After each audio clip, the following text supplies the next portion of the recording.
But I wanted to ask you. My son is starting to play football. He starts camps in July, and he's going into the sixth grade. And I wanted to know if you had any. He actually had this question. If you had any advice for him moving forward, going into that. Well, he's played soccer pretty much since 4 or 5 years old, and that's been his thing. He's a big boy. I think he's going to be on the line. He's a little too big for soccer now, getting to this age. But Right. any advice for somebody starting out? Because I know you've had boys that play. Yeah, yeah. I tell you, be great at your craft. Be great at what happens in games. If you want to spin a basketball on your finger, you're probably good at spinning a basketball, but that's not really what you do in a game. And there's a book by Petey Carril, who's a head coach at Princeton. He says, practice what happens in games. So those kind of things. You're going to be good at trick shots, then go do trick shots. But that's not what really happens in games.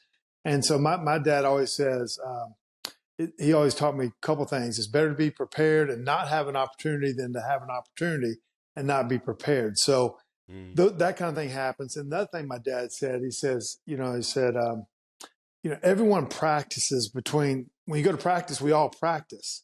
But how do you get better than your competitor or better than the guy on your team? And you have to practice on your own and then challenge yourself in those things, whether it's lifting weights or whether it's shooting extra baskets or whether it's throwing extra passes or running extra routes, or if I'm a lineman, I'm blocking against a sled. And if I'm a young kid, like go to someone that really knows how to teach how to block. Like, I'm the dad. I don't know how to teach how to block. Let's go find somebody who can do that. Right. And I think the other thing is go compete. I remember the days growing up. We always talk about our days growing up, but I'm like, when I drive by the parks, I don't see like these big pickup games going on the hard court.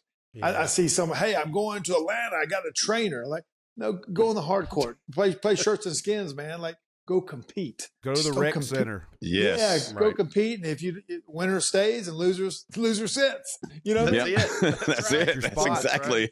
Yeah, yeah. But I tell you, and have fun at it, and like learn to deal with adversity, and you're not going to always win and those kind of things, but just go compete and be great at what happens in games, and just keep building your craft, and eventually the cream rises to the top.